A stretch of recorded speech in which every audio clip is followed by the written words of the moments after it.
Selamat pagi, siang, sore, malam, Miss Silvi. Pada kesempatan kali ini kami akan membahas PSAK 72 yang membahas tentang pendapatan dari kontrak dengan pelanggan. Selanjutnya,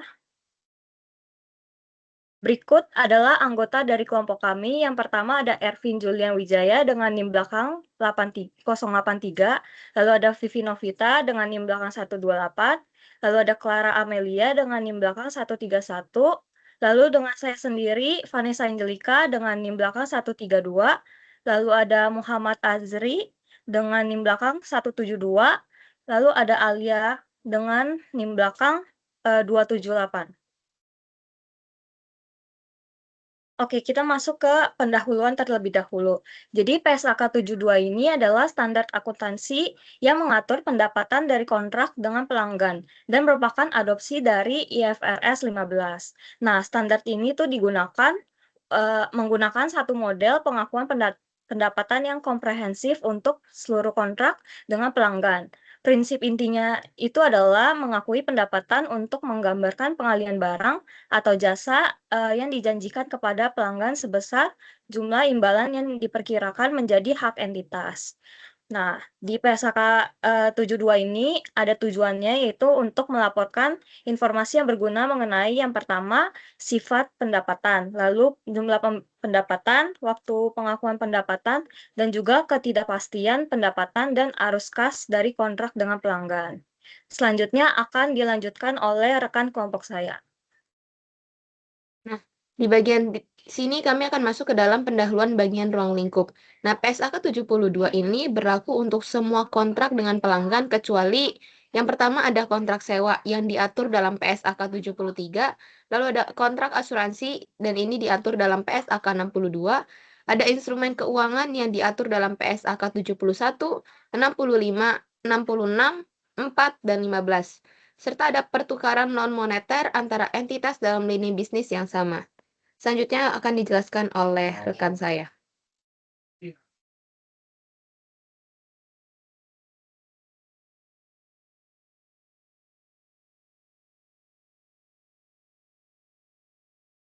Baik, selanjutnya saya akan menjelaskan mengenai tahap pertama, yaitu mengidentifikasi kontrak dengan pelanggan pada paragraf ke-9 PSAK 72.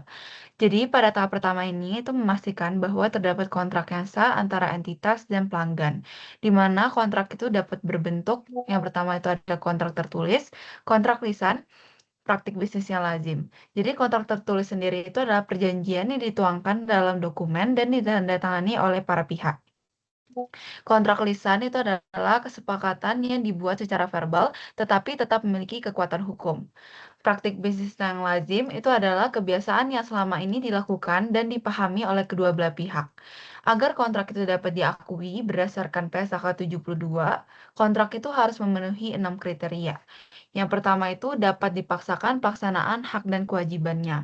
Jadi semua pihak itu eh, Maaf, saya ulangi. Jadi kontrak itu harus menciptakan hak dan kewajiban yang dapat ditegakkan secara hukum. Yang kedua itu para pihak telah menyetujui kontrak dan berkomitmen melaksanakan kewajibannya, di mana semua pihak itu harus menyetujui isi kontrak dan memiliki niat untuk memenuhi kebutuhan kewajibannya. Kemudian yang ketiga itu hak setiap pihak dapat diidentifikasi, di mana entitas itu harus mengetahui dengan jelas hak masing-masing pihak. Yang keempat itu jangka waktu pembayaran dapat diidentifikasi, di mana perusahaan itu harus mengetahui kapan dan bagaimana pembayaran dilakukan. Yang kelima, kontrak memiliki substansi komersial. Jadi, substansi komersial itu berarti kontrak akan mengubah posisi eh, ekonomi perusahaan, baik itu dari segi resiko, waktu penerimaan kas, dan jumlah arus kas. Yang keenam itu kemungkinan besar imbalan akan tertagih. Jadi, perusahaan itu harus yakin bahwa pelanggan itu mampu dan bersedia membayar. Boleh next.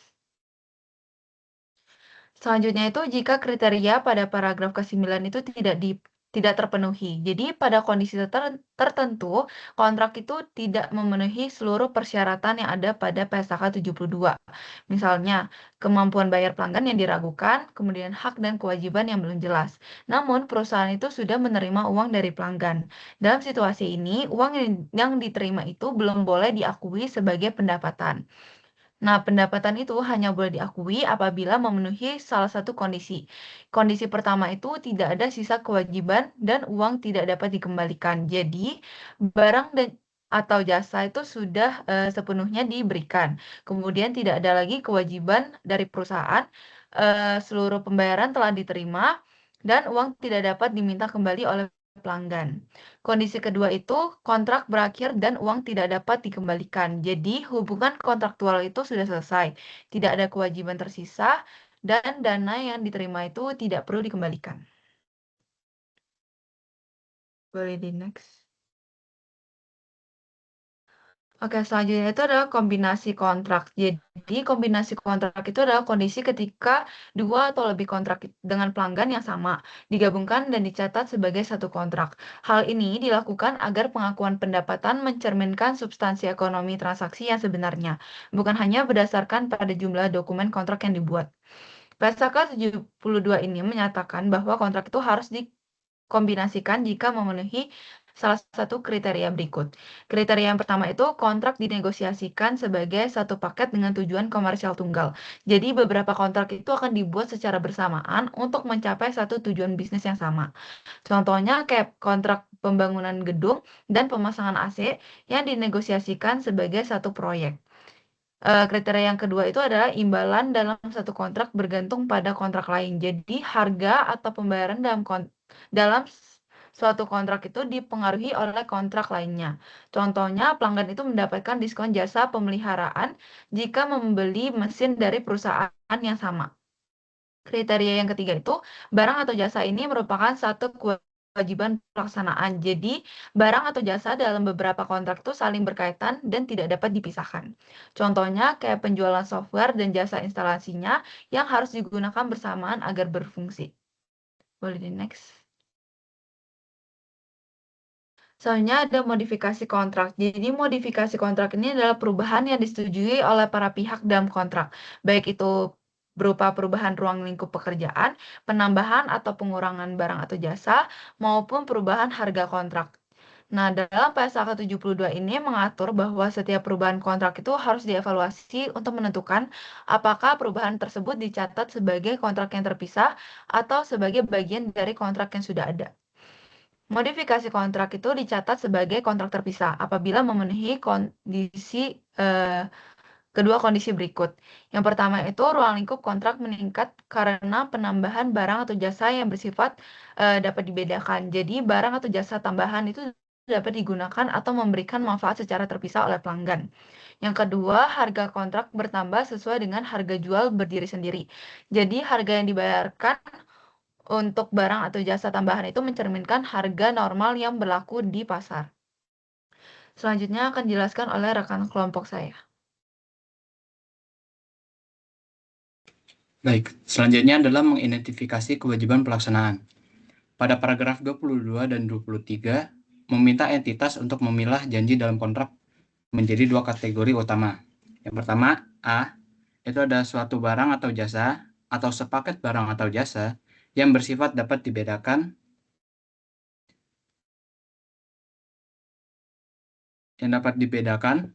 atau yang B, serangkaian barang atau jasa yang bersifat dapat dibedakan yang secara substansial sama dan memiliki pola pengalihan yang sama kepada pelanggan. Sebagaimana dimaksud dalam poin A, pelanggan dapat mengambil manfaat dari barang atau jasa tersebut secara terpisah, dan janji yang menyerahkannya dapat dipisahkan dari janji-janji lain di dalam kontrak.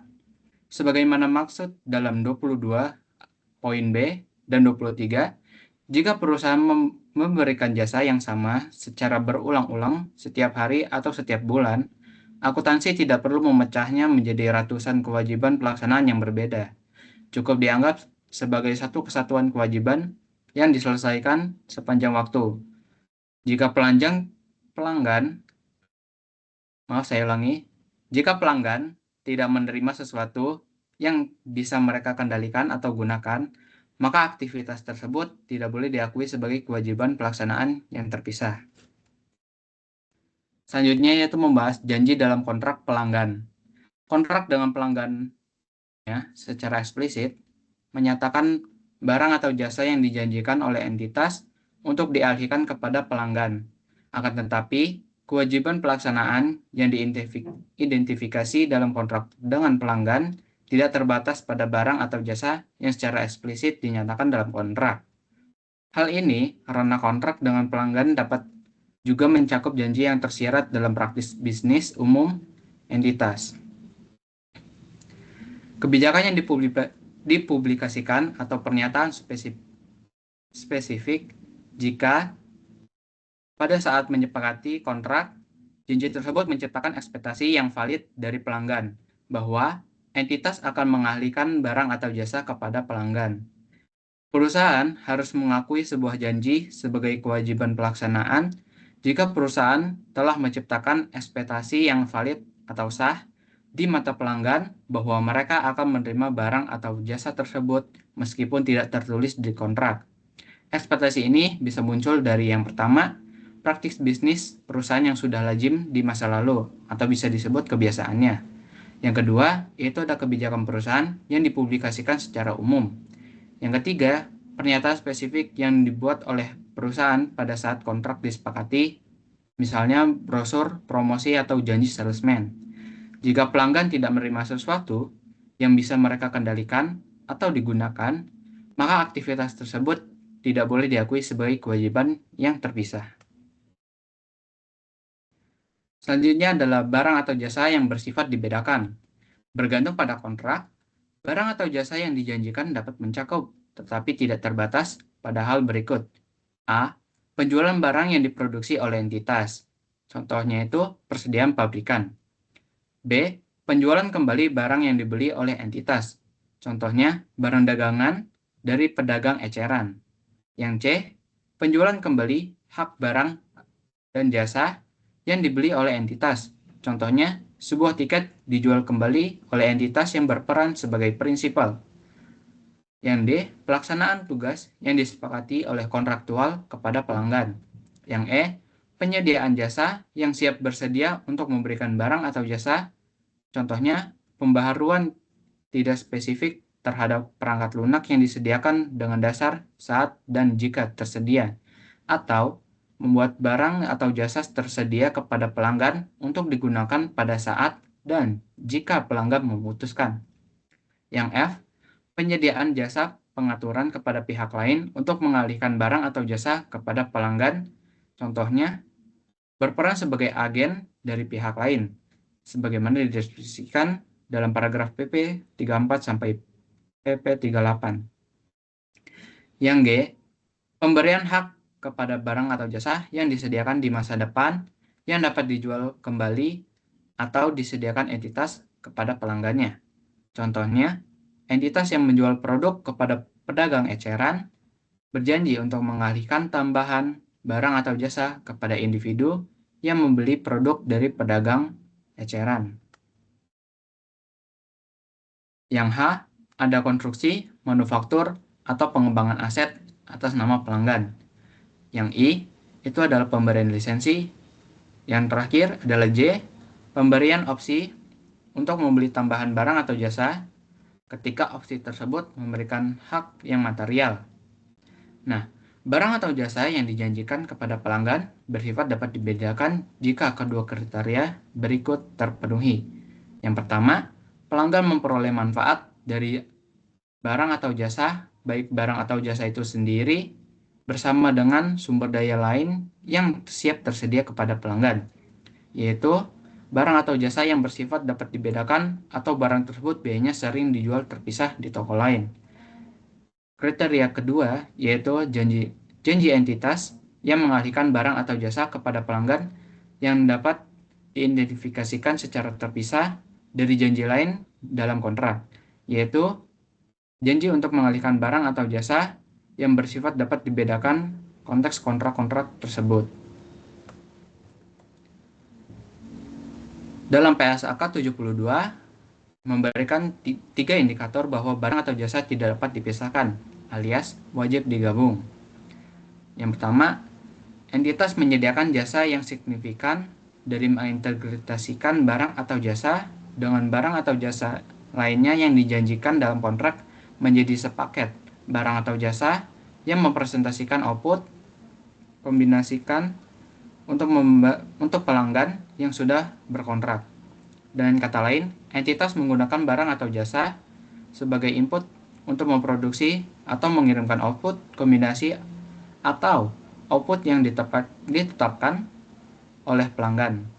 Output kombinasi mencakup lebih dari satu fase, elemen, ataupun unit. Yang B, satu atau lebih barang atau jasa yang secara signifikan memodifikasi atau menyesuaikan atau dimodifikasi atau disesuaikan secara signifikan oleh satu atau lebih barang atau jasa lain yang dijanjikan dalam kontrak. Yang C, barang atau jasa memiliki saling ketergantungan yang tinggi atau saling keterkaitan yang tinggi.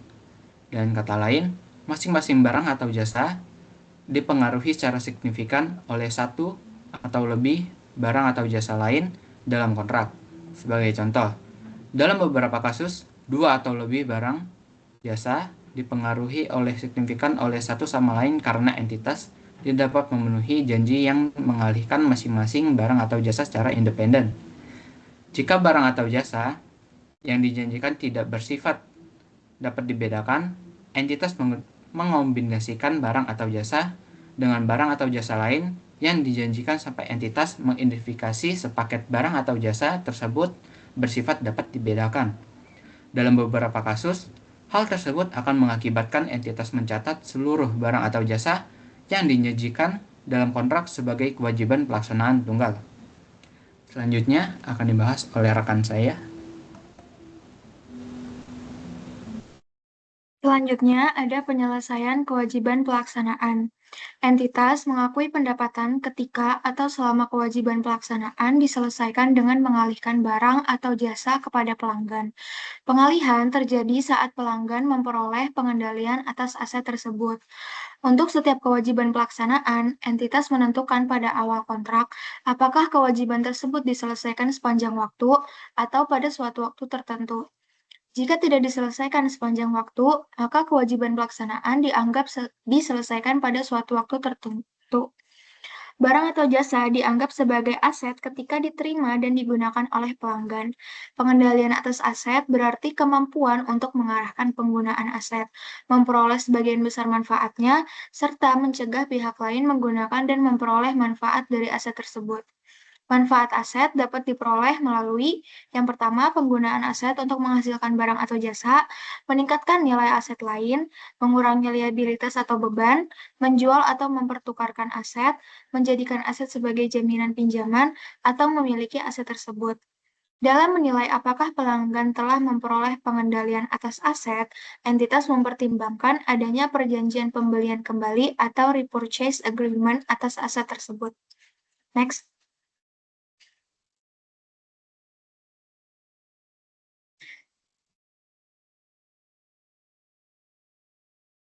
Kewajiban pelaksanaan yang diselesaikan sepanjang waktu.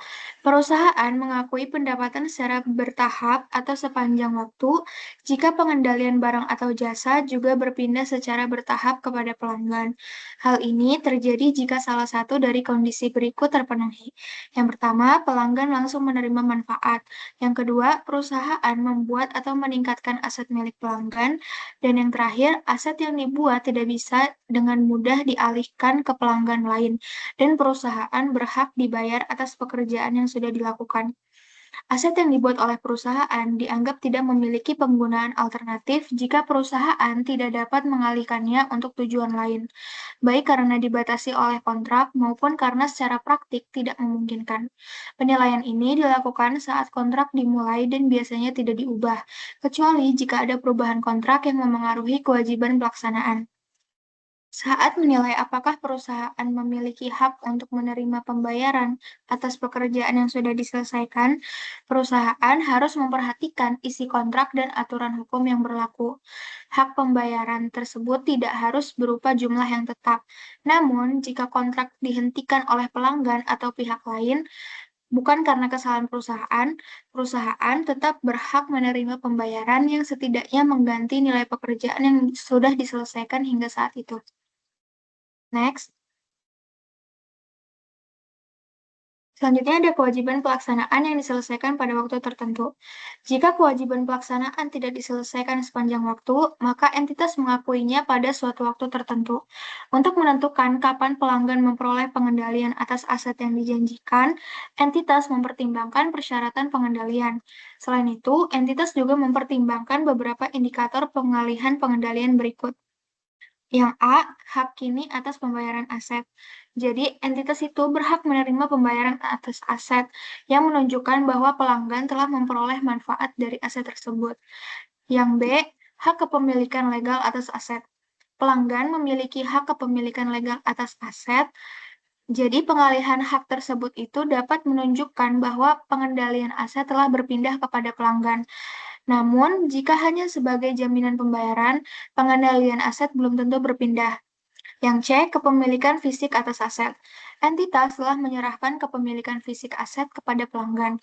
Hal ini dapat mengindikasikan bahwa pengendalian aset telah berpindah, meskipun kepemilikan fisik tidak selalu berarti pengendalian juga berpindah. Yang D, risiko dan manfaat kepemilikan aset. Pelanggan telah menerima risiko dan manfaat utama atas aset. Hal ini mengindikasikan bahwa pengendalian aset telah berpindah kepada pelanggan, meskipun entitas perlu mempertimbangkan kewajiban lain yang masih belum diselesaikan. Yang E, pelanggan telah menerima aset. Hal ini mengindikasikan bahwa pengendalian aset telah berpindah kepada pelanggan. Penilaiannya dilakukan dengan mempertimbangkan ketentuan penerimaan pelanggan dalam kontrak. Next. Pengukuran kemajuan terhadap penyelesaian kewajiban pelaksanaan secara penuh. Pada paragraf 39, untuk kewajiban pelaksanaan yang diselesaikan sepanjang waktu, pendapatan diakui sesuai tingkat penyelesaiannya. Pengukuran kemajuan menunjukkan sejauh mana barang atau jasa telah dialihkan kepada pelanggan.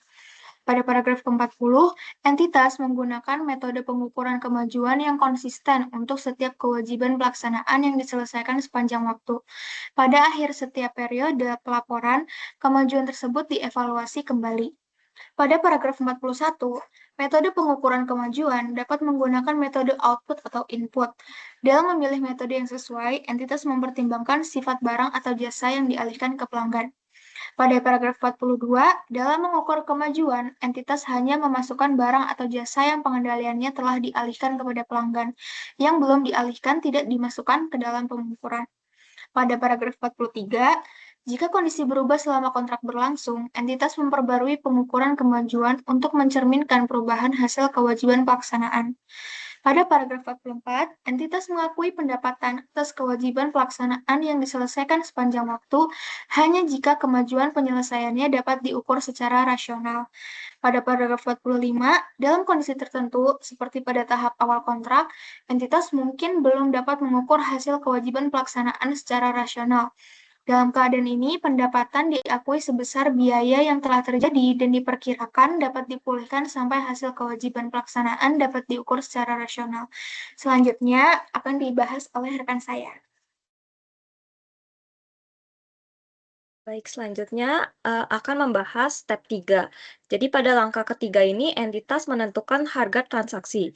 Nah, menurut PSAK 72 paragraf 47, harga transaksi adalah jumlah imbalan yang diperkirakan menjadi hak entitas sebagai imbalan atas pengalihan barang atau jasa yang dijanjikan kepada pelanggan. Dengan kata lain, pada tahap ini perusahaan itu menentukan berapa jumlah pendapatan yang berhak diakui berdasarkan kontrak dengan pelanggan. Namun, harga transaksi itu tidak selalu sama dengan harga yang tertulis dalam kontrak.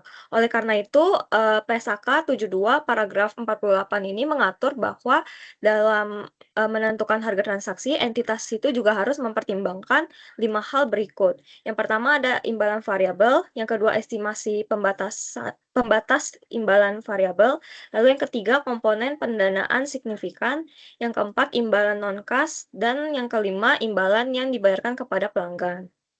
Next. Jadi yang pertama, imbalan variabel yang terdapat pada paragraf 50-59, itu jumlah imbalan yang dapat berubah karena adanya diskon, rebate, bonus, insentif, penalti, atau faktor lainnya. Jadi entitas itu harus mengestimasi jumlah imbalan yang diperkirakan akan diterima. Lalu yang kedua, ada pembatasan estimasi imbalan variabel yang terdapat pada paragraf 56-58. Estimasi imbalan variabel ini dibatasi hanya pada jumlah yang kemungkinan besar tidak akan mengakibatkan pembalikan pendapatan yang signifikan di masa depan. Lalu yang ketiga ada komponen pendanaan signifikan yang terdapat pada paragraf 60-65. Jika terdapat selisih waktu yang signifikan antara pembayaran dan juga penyerahan barang atau jasa, maka entitas itu harus mempertimbangkan nilai waktu uang dalam menentukan harga transaksi. Selanjutnya, yang keempat itu ada imbalan non-kas yang terdapat pada paragraf 66-69. Jadi apabila pelanggan memberikan imbalan selain kas, maka harga transaksinya itu diukur berdasarkan nilai wajar dari imbalan non-kas tersebut. Lalu yang terakhir, imbalan yang dibayarkan kepada pelanggan yang terdapat pada paragraf 70-72. Jadi imbalan yang diberikan kepada pelanggan, contohnya itu seperti cashback, kupon, atau voucher, umumnya itu mengurangi harga transaksi, kecuali pembayaran tersebut diberikan sebagai imbalan atas barang atau jasa yang berbeda dari pelanggan. Untuk materi selanjutnya akan dilanjutkan oleh rekan saya. Selanjutnya kita akan ke step 4, yaitu mengalokasikan harga transaksi ke kewajiban pelaksanaan dalam kontrak pada paragraf 74. Tujuan dari langkah ini adalah agar setiap barang atau jasa yang dijanjikan mendapatkan bagian harga transaksi yang sesuai dengan nilai barang atau jasa tersebut. Dengan kata lain, pendapatan yang diakui harus mencerminkan imbalan yang berhak diterima perusahaan atas barang atau jasa yang diserahkan kepada pelanggan. Proses yang dilakukan dalam pengalokasian harga ada 3. Yang pertama adalah menentukan terlebih dahulu standalone selling price atau SSP atau harga jual berdiri sendiri, yaitu harga suatu barang atau jasa apabila dijual secara terpisah kepada pelanggan, harga jual berdiri sendiri relatif.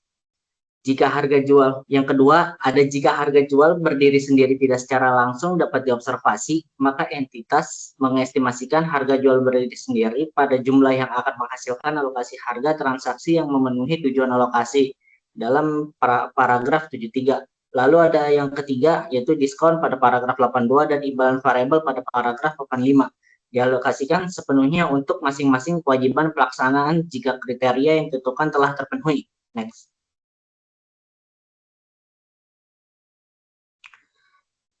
Di sini saya akan menjelaskan step pertama dulu, yaitu menentukan terlebih dahulu SSP atau harga jual berdiri sendiri.